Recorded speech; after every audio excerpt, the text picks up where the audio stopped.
የአዲስ አበባ ከተማ ደንብ ማስከበር ባለስልጣን በመዲናዋ ውስጥ የሚፈጠሩ የደንብ ጥሰቶችን በመከላከልና ሕግና ስርዓት እንዲከበር በማድረግ በርካታ ስራዎችን እያከናወነ ይገኛል። ባለስልጣን መስሪያ ቤቱ የስራው የተሳለጠ ይሆን ዘንድ ባለፉት ዓመታት የተለያዩ የሪፎርም ስራዎችን ሲያደርግ የቆየ ሲሆን የእነዚህ ዓመታት የሪፎርም ስራ የማጠቃለያ መድረክ ተካሂዷል። የአዲስ አበባ ከተማ ሰላምና ጸጥታ አስተዳደር ቢሮ ኃላፊ ወይዘሮ ሊዲያ ግርማ ባለስልጣን መስሪያ ቤቱ የመፈጸምና የማስፈጸም አቅሙን በማሳደግ ለሌሎች ተቋማት ምሳሌ ለመሆን ሽግግር እያደረገ ይገኛል ብለዋል። ባለስልጣን መስሪያ ቤቱ ከጊዜ ወደ ጊዜ የመፈጸምና የማስፈጸም አቅሙን በማሳደግ ለሌሎች ተቋማት ምሳሌ ለመሆን ሽግግር እያደረገ ይገኛል።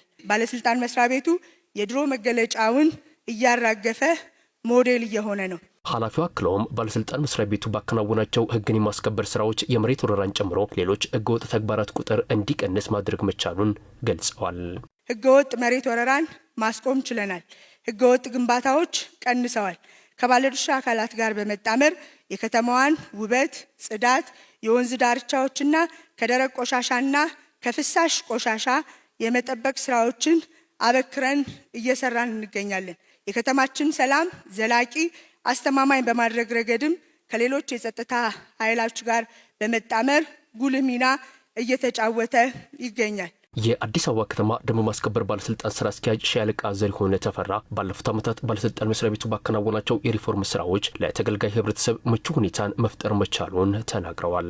ምቹ የስራ አካባቢን በመፍጠርና ከአመራርና አባሉ ውህደት በመፍጠር ስራዎቻችንን የሰራንበት ለተገልጋይ ህብረተሰብ ምቹ የስራ ሁኔታ የፈጠርንበት ስማርት ኦፊስ በመገንባታችን በርካታ ሀብትም እንዲተርፍ ያደረግንበት የአገልግሎት አሰጣጣችን ከወረቀት አልባ በማድረግ የጊዜና ብክነት የተከላከልንበት በርካታ ተግባሮችን አግኝተናል።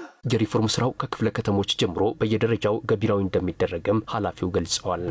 ሪፎርማችን በተሟላ መልኩ በተቋም ደረጃ የተፈጸመ ሲሆን ወደ ክፍለ ከተማ ማውረድ፣ ወደ ወረዳ ማውረድ ነው። በደንብ ጥሰትን መከላከል መቆጣጠር ነገር ህብረተሰቡን ደግሞ ባለቤት ማድረግ አለብን ብለን አቅደናል። የአዲስ አበባ ከተማ ደንብ ማስከበር ባለስልጣን ያለፉት ዓመታት የሪፎርም ስራዎችን ባጠቃለለበት መድረክ የደንብ ማስከበር አባላት የሚጠቀሟቸው አዳዲስ የደንብ ልብሶችም ተዋውቀዋል።